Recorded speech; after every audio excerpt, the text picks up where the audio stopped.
welcome back to the channel. Hope everyone's well. Enjoyed our video of the maize harvest a couple of days ago. We're now, it's following morning, we're just getting on last of the cover crop. This is a diversible, grazable mix, and yeah, hopefully just provide a bit of cover for these fields over the winter. Bit of a varied mix, got radish in, vetch, a few different types of mustard. We have to be a little bit careful on the farm where we put certain cover crops that have got brassicas in, so that's the mustards, just because we also grow cauliflowers, so wherever we know we're going to have cauliflowers in the rotation, we can't include like the mustards in those cover crop mixes. Otherwise, if you've got club root is a big disease which affects brassica plants. Brassica is the family that cauliflowers and mustards belong to. It affects the roots of the plant and it causes crop failure, so we have to be a bit careful about that. But all of these fields where we are here, this is in St Peter's, kind of the west of the island, and we don't ever put cauliflowers out here because we can't get any water to them. So yeah, these are all going in a cover crop, and if we spin around and see, this is where we are. So field conditions are good. We're just going to sow this on. It's being broadcast on, you can see there on the Amazon spreader, 15 kilos a hectare. Very small rates because the mustard seed, you don't need very much of that. And then I've got the iron box, just going to scratch it in lightly, and then I think we might actually chuck it. We're going to put a little bit of slurry. So Fernando's coming out today and he's going to put a light lick of slurry on these fields, and then hopefully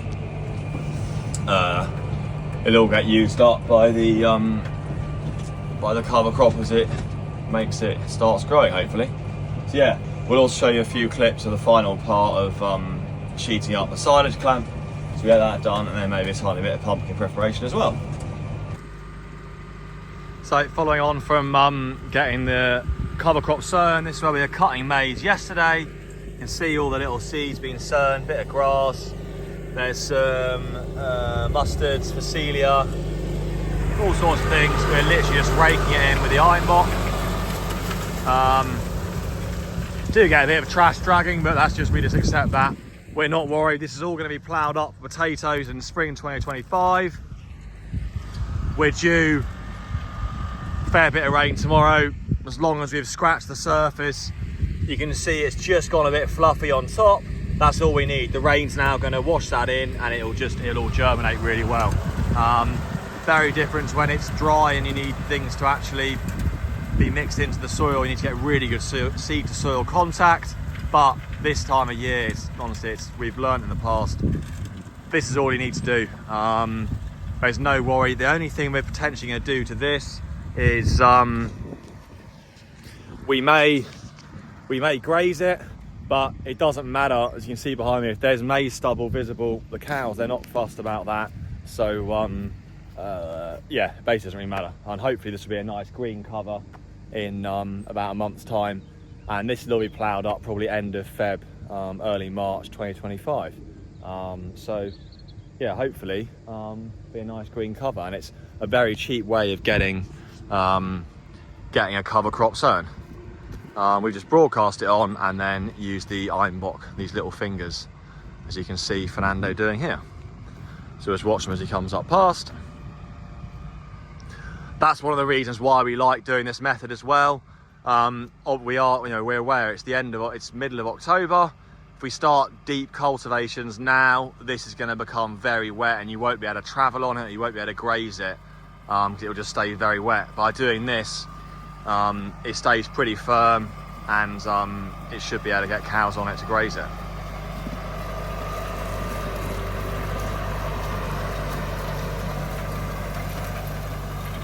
When we come to plant the potato crop, we will be, we're ploughing down to 12 inches anyway, so that's going to take up any of the compaction that the trailers or the foragers put in. So yeah, that'll all be alleviated, and we'll have the fresh seedbed for the potato crop. So yeah, really lucky to have an extra dry day after we've harvested. So this is all of our cover cropping done. All of our well, maybe one more field of an organic grass lay following a late courgette crop. We're still picking for the local market, but other than that, that is all of us done. So jobs are good.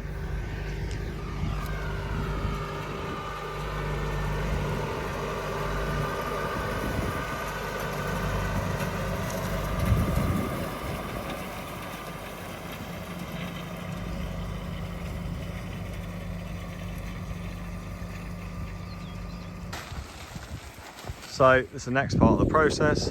So this is the sheet that goes on top. Underneath it, special layer there.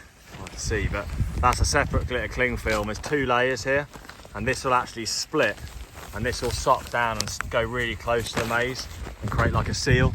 So you pull it across, and that's the next stage. So now all the plastic's been covered. You can see there's no more silage exposed. Now put the mats on, and these mats seal it. Like on that clamp there, you can see all been covered over, and that stops the plastic from flapping and also keeps any oxygen from getting in. Just the final part of the process, and hopefully then this silage will last until next April 2025 when we need it. Here we're just getting some stone loaded up. This is all for our track, so we've got to get all the car park nice and, well, all the tracks and the pumpkins level. So you're just getting some road planings. This has all come, see the broken, that's all like the road planings, and it all gets processed up, crushed down, then it all makes some quite nice clean stone like that, and it's good for keeping all the yards nice and level and clear. So loading some stone up, we'll get it go back to the yard and get it tipped up.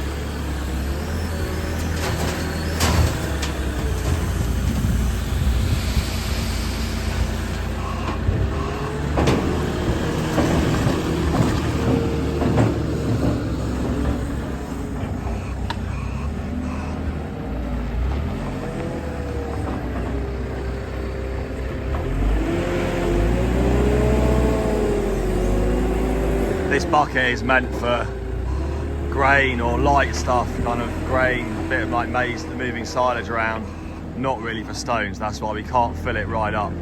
That bucket full would weigh a lot of stone, so we just fill it about half full.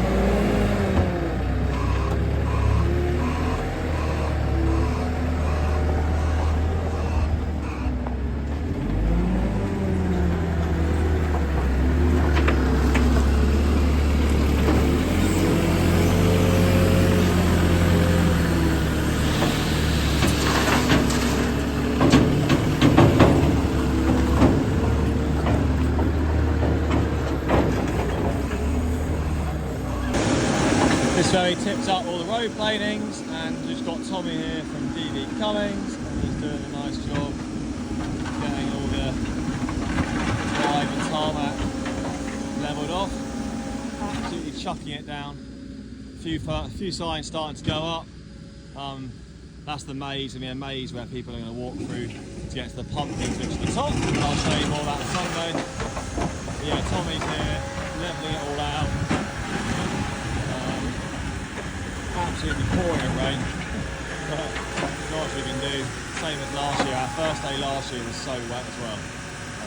But just trying to fill in a few potholes, and then hopefully it's looking dry tomorrow and Friday. Bit of rain Saturday, I think. But hopefully we've got plenty of indoor areas, and hopefully people will stress up the weather.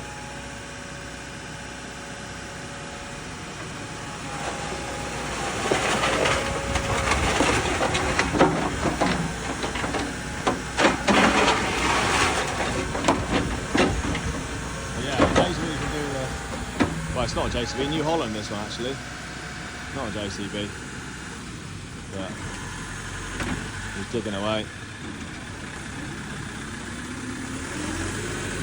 And then you're just levelling off.